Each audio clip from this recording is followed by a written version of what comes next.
Culture in D&D is shaped by racial traits, world building, and the ambition of historical figures.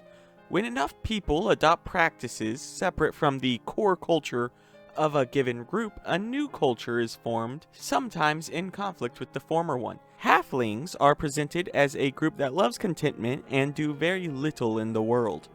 This lack of ambition, I believe, comes from how cut off they are from many paths to power. In war, they are smaller and weaker than everyone else. In many aspects of the world, they need considerably less than everyone else due to their decreased dietary needs. Overall, they have no real reason to go above and beyond to achieve anything truly great. They just have less drive than the other races as a general rule of thumb. There is, however, one path they can explore with no true disadvantages: wizardry. Not only are they equally capable to every other race, but due to their decreased dietary needs, they can pursue learning magic with observably less personal cost. All they truly need is an inciting incident to trigger the drive and ambition to pursue magic. Halflings can fight pretty well, actually. They just need to, as Tolkien put it, get riled up. This normally takes the form of a leader gathering a militia to fend off a hostile force. Let's say skeletons. A necromancer has invaded. In a brave series of battles, the halfling force almost lost, but then one fellow discovered that skeletons are vulnerable to bludgeoning. I wish you could have seen the look on that necromancer's face as 20 halflings with clubs crippled his army.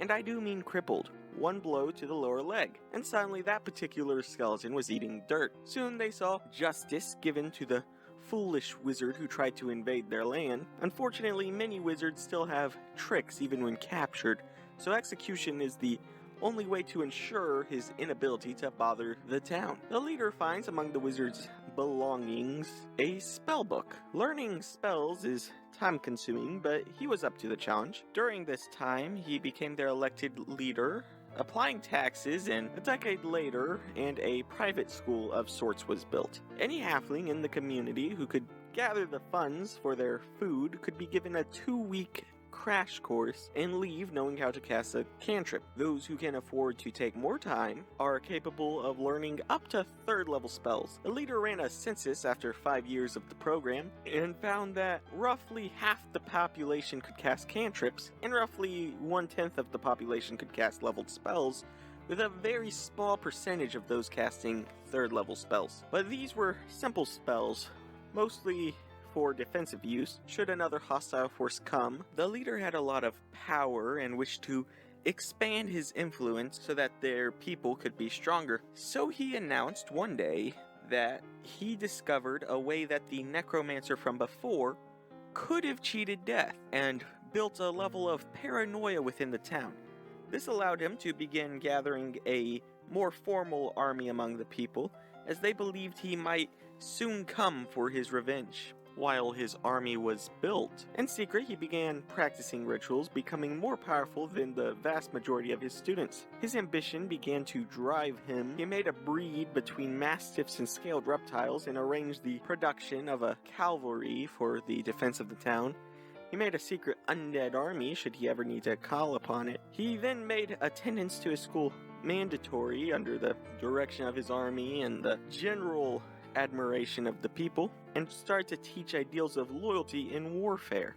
Over the course of the next 20 years, the town became isolationist and militarized, and paranoid of strangers. Eventually, one of the townfolk brought up some of his concerns over the matter, and he was accused of having been enchanted by the necromancer. This caused the town to drive him out. The town progressively got more and more totalitarian under the rule of a single halfling.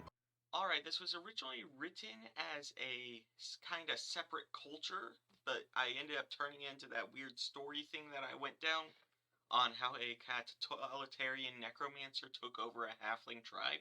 A more culture video about dwarf druids, I'll put a link in the description. I was hoping I could get you to go down, watch that, and come back and tell me which format was better. Thank you. Hit the red button on the way yet.